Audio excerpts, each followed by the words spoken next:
who are having a discussion about enrolling in a university course. First, you have some time to look at questions 1 to 7.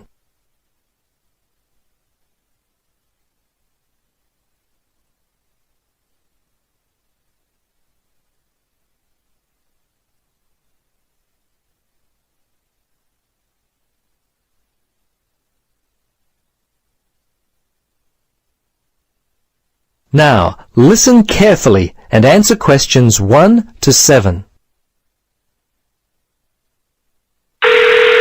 Registrar's office, this is Pam. Yes, hello. I'm calling about enrolling to study at the university. This is the right number? Yes, this is Mitchford University admissions. What would you like to know? Well, basically I need to know what I have to do to be enrolled as a student. You see, I'm currently studying education at another school. I've just finished my first year, but I'm not really enjoying it. I think I'm more interested in accounting. My dad teaches maths, so I thought it might be a good choice. Well, better than business anyway. Okay. Have you received a registration pack? No? How can I get one of those? Well, you've got to have one to register. You can enroll at the university at any time after you receive a registration pack. These are usually available from September for first-year and transferring students, and from November for returning students. On the basis of the information contained in the registration pack, you should attempt to make a firm choice about which courses to study before completing your form. I see. So I've only got a month to get my registration pack in. Can you send me one? Sure. If you are close to a high school, the registration pack and university prospectus are available from the Careers Advisor. Would that be helpful? Well, the closest school's too far away and I haven't got a car. Are there any other ways you can send it to me? Well, for prospective students who have already left school, the registration pack and prospectus are available from the university information line. But that might not be of help for you? No, not really. I'll tell you what, why don't you give me your contact details and I'll send a pack out to you. At least that would be a start. Okay, sounds good. Right. Firstly, what's your name? Richard Dreyfus. That's Dreyfus. Your address there, Richard? Unit 12, 15 Sportsman Avenue. That's Sportsman, Mermaid Beach. 4554. And your telephone? Yes, I won't give you my home. Mobile's best. 0414. Hang on a minute, I don't call myself usually. I think it's 0414 658 339. Yes, that's it. Okay, now, do you have email? Yes, I do. It's Dreyfus, my last name, at igo. That's IGO.com. All lowercase letters, of course. Before you listen to the rest of the conversation, you have some time to look at questions 8 to 10.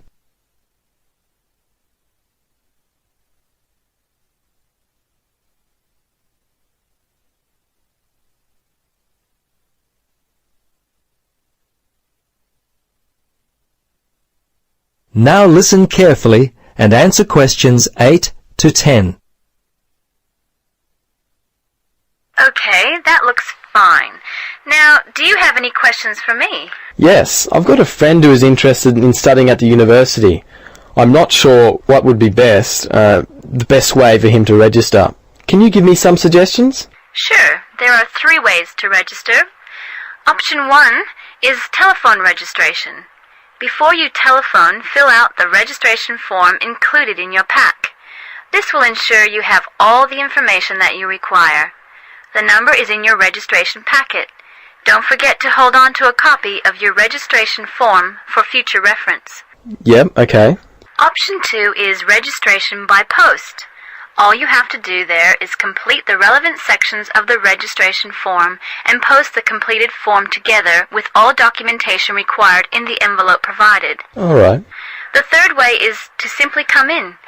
Visit the Student Information Center in the Information Services building, and your friend will receive personal assistance on how to complete his forms. Thanks very much. You've been most helpful. You're welcome. Good luck with your future studies. That is the end of part 1. You now have half a minute to check your answers.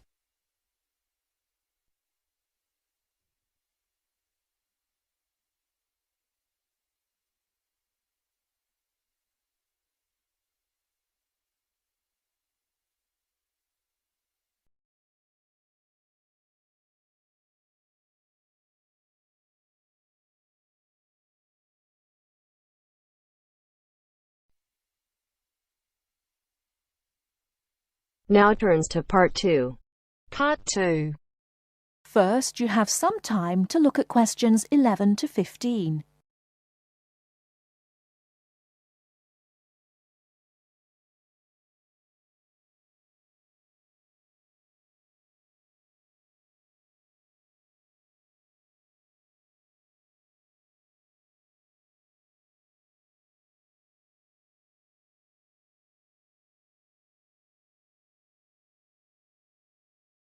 Now, listen carefully and answer questions 11 to 15. So, Enrique, have you started your research project on cities yet? I've done a bit of reading around the topic and made a few notes. But, if I'm honest about it, I really haven't done as much as I'd have liked to because I'm finding it a bit difficult. You don't know how relieved I am to hear you say that. I feel the same way. I think the key is to be able to make valid research questions. You're probably right about that. Didn't we have some lectures on how to write research questions? I think it was towards the beginning of the term. Yes, we did. I've got my notes somewhere in this file. I tell you what, why don't we look at the notes together and then try and come up with some research questions? At least that would be a good starting point. Give us some sense of where we're going with this. Brilliant idea. Let's get started. Okay. From what I remember, a good research question is all about knowing from the outset what it is you're trying to find out. Yes. And now that I'm looking at my notes again, I see I've written here that it's to do with understanding and evaluation. So, understanding a particular issue and evaluating any problems around it.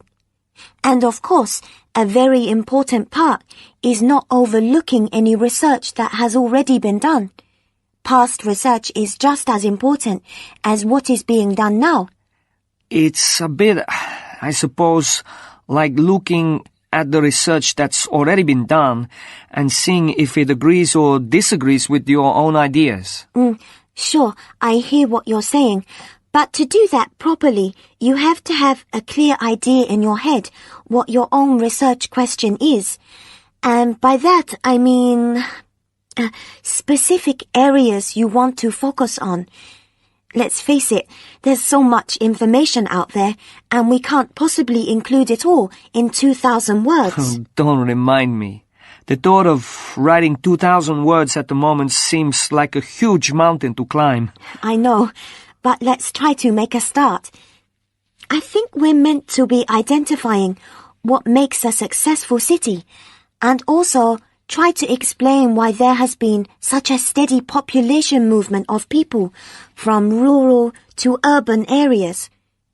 But I'm a bit confused because I don't think this is meant to be the main focus of our research. Perhaps that's why the lecturer said we need to write questions, and that must be our starting point. Okay, well, what we're investigating is more than simply what elements make a city successful, but we're also trying to offer possible explanations. So, we have 2 questions. Why do people want to move to cities? And why do people choose to live in them?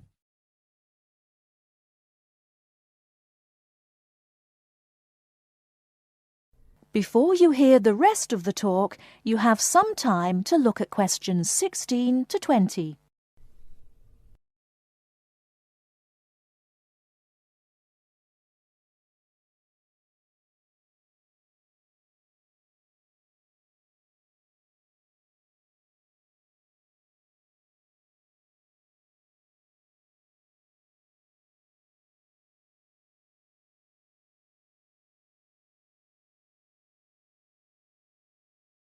Now listen and answer questions 16 to 20. Okay then. I think the first issue concerning successful cities must be the economy. People move to cities for better job prospects, and successful cities are cities that have thriving economies. That's true enough. It does mean that cities can offer good job opportunities, which seems to me to suggest that a city will only be successful if it attracts the right kind of people to work there. What kind of person are you talking about? Well, I suppose I'm referring to the skilled labor force. You know, the idea that up-and-coming young people will move to cities, settle there, maybe buy property, and so that city will get the most talented creative minds. But if a city doesn't offer this, then obviously it will lose out, as university leavers will choose elsewhere. You could be right there.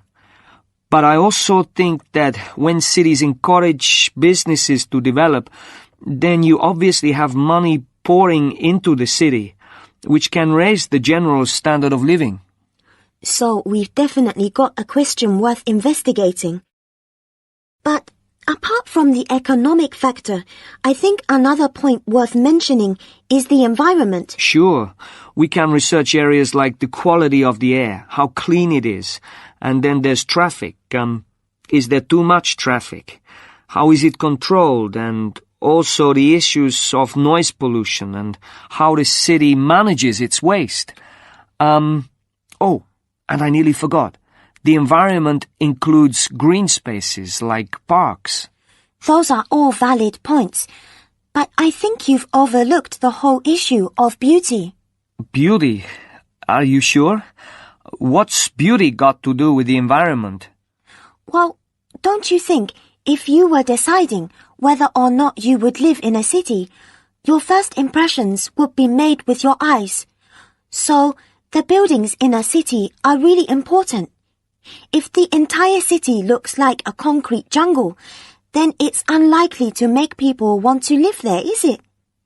I think successful cities are those which have managed to strike a balance between old buildings and new ones.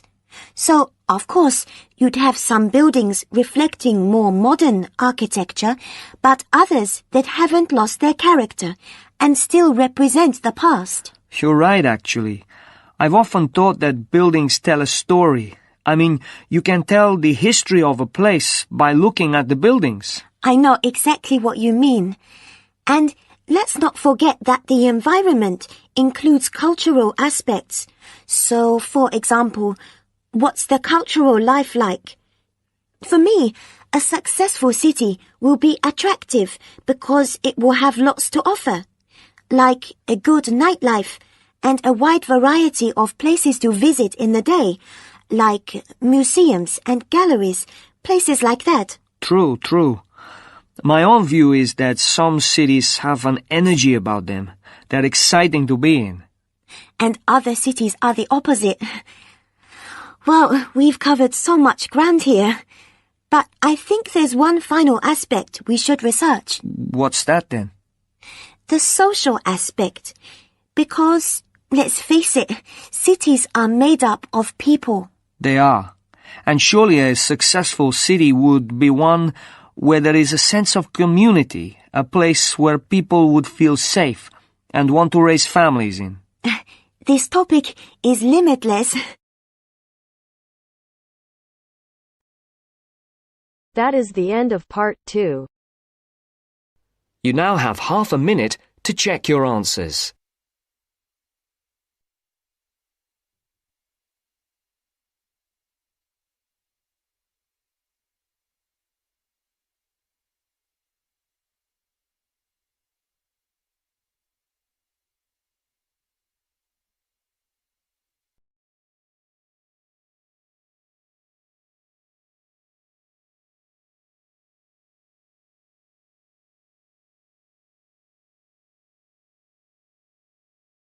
अगर listening के साथ साथ आप speaking की भी practice करना चाहते हैं तो हमारी अपनी एप्लीकेशन है बेबी कोड आइल्स, प्लीज डाउनलोड करो। ऐप स्टोर और प्ले स्टोर दोनों पे अवेलेबल है और लिंक डिस्क्रिप्शन में भी हमने डाल दिया है। यहाँ पे आप एआई टीचर को जितने चाहें उतनी बार स्पीकिंग टेस्ट दे सकते हो, जब चाहें तब, कोई रिस्ट्रिक्शन नहीं है। और अगर आप चाहते हो कि टीचर आपको आपके बैंड स्कोर बताए, आपकी मिस्टेक बताए और कैसे आप 5 बैंड से 7 बैंड इंप्रूव कर सकते हो, तो प्लीज यूज करो मेरा promo code IELTS50। Do not forget my promo code is IELTS50।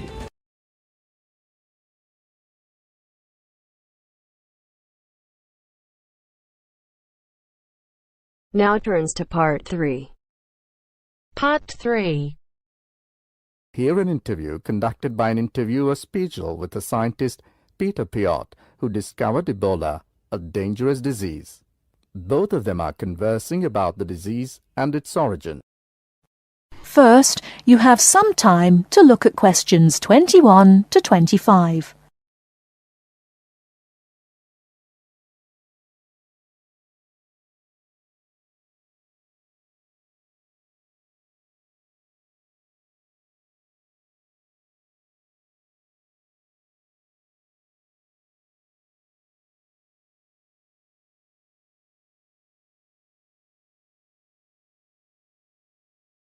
Now listen carefully and answer questions 21 to 25.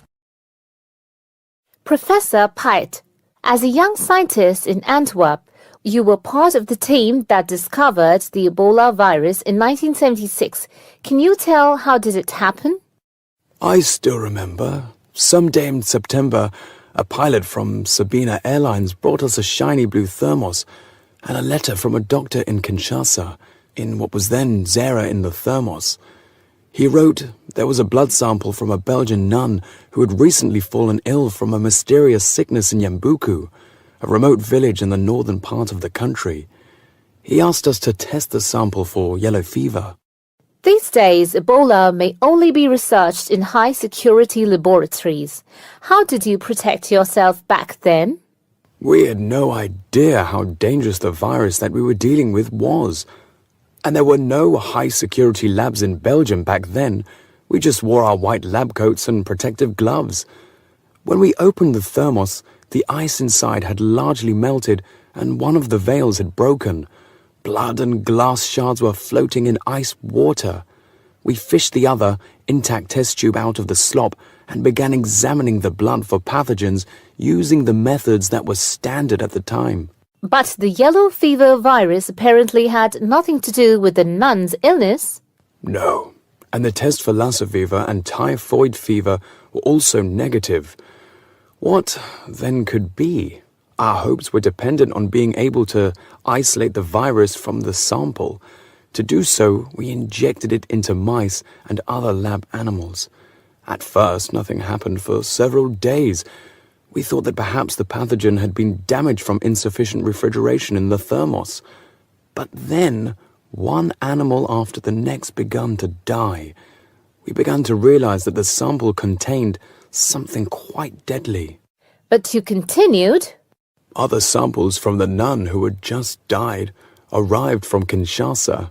When we were just about able to begin examining the virus under the electron microscope, the World Health Organization entrusted us to send all of our samples to a high-security lab in England.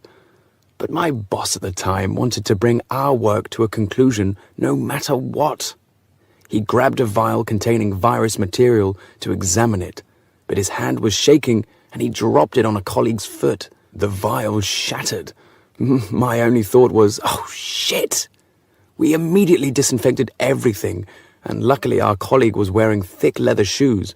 Nothing happened to any of us. Before you hear the rest of the talk, you have some time to look at questions 26 to 30.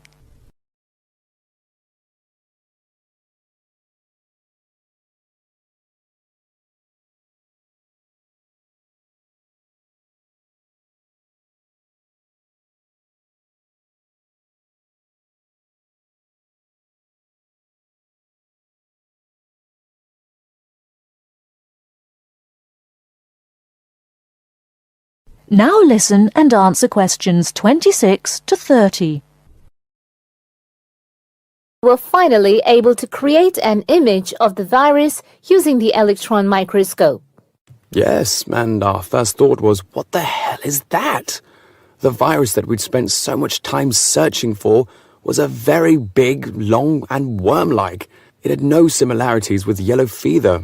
Rather, it looked like the extremely dangerous Marburg virus, which, like Ebola, causes a hemorrhagic fever. In the 1960s, the virus killed several laboratory workers in Marburg, Germany. Were you afraid at that point? I knew almost nothing about the Marburg virus at the time. When I tell my students about it today, they think I must be from the Stone Age. But I actually had to go to the library and look it up in the Atlas of Virology. It was the American Center for Disease Control which determined a short time later that it wasn't the Marburg virus, but a related unknown virus. Hundreds of people had already succumbed to the virus in Yambuku and the area around it. You were also the one who gave the virus its name. Why Ebola? On that day, our team sat together till late into the night. We had a couple of drinks discussing the question. We definitely didn't want to name the new pathogen Yambuku virus, because that would have stigmatized the place forever. There was a map hanging on the wall, and our American team leader suggested looking at the nearest river and giving the virus its name. It was the Ebola River. So by around 3 or 4 in the morning, we had found a name. But the map was small and inaccurate. We only learned later that the nearest river was actually a different one. But Ebola is a nice name, isn't it?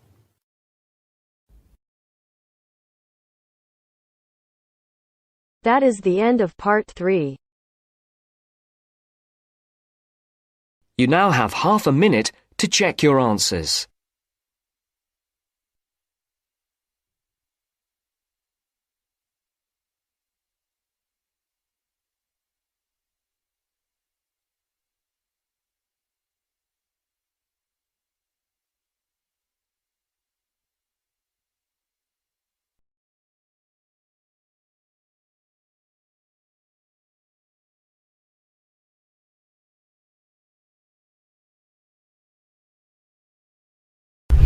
अभी तक baby code app download नहीं की तो यहाँ पे सिर्फ speaking listening reading writing सारे के सारे फ्री में मॉड्यूल अवेलेबल है, वो भी लेटेस्ट कंटेक्स्ट के साथ। और तो यहाँ पे आईएलटीएस की लाइव क्लासेस भी देते हैं आईटीपी अप्रूव्ड टीचर फ्री में।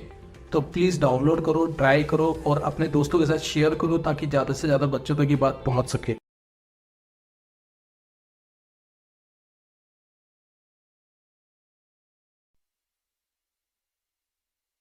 Now turns to part 4. You will hear part of a lecture about the school calendar. Listen carefully and answer questions 31 to 40. First, you have some time to look at questions 31 to 40.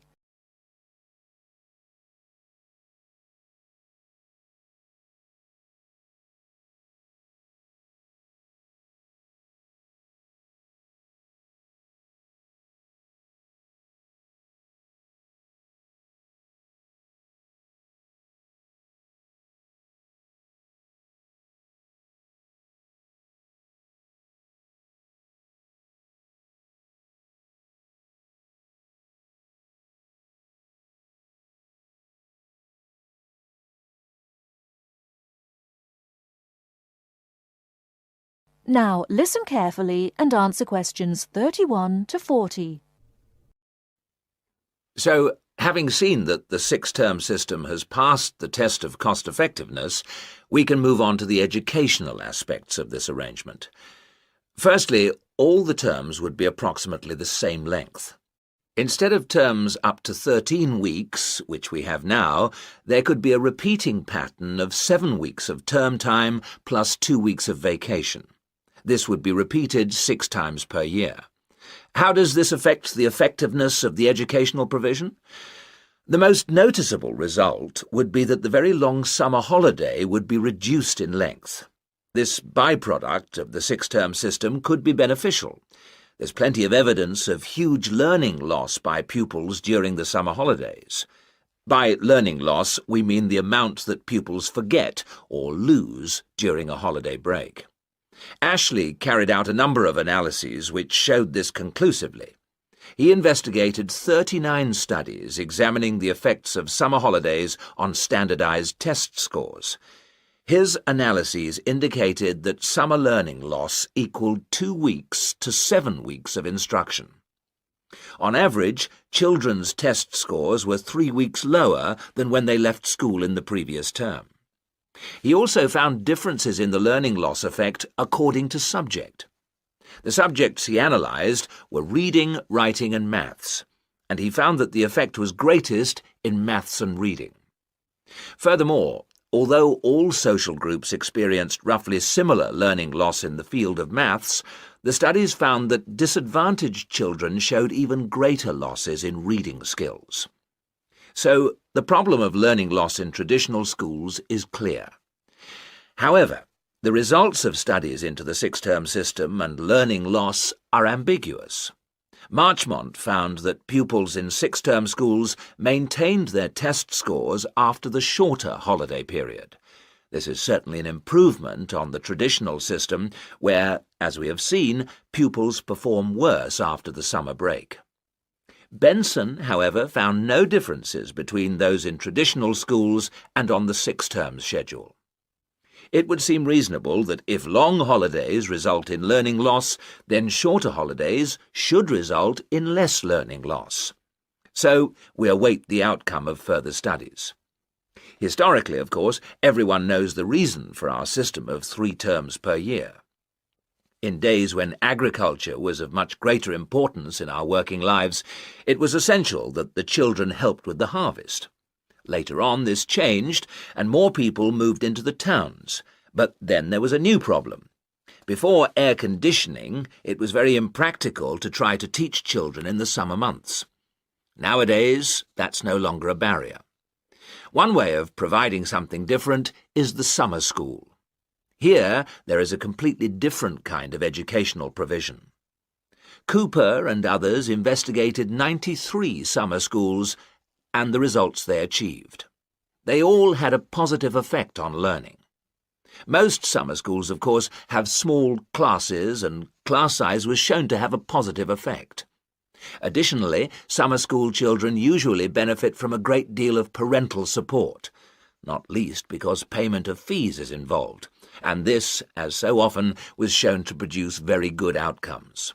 Results were most impressive, in maths in general. That is the end of part 4. You now have half a minute to check your answers.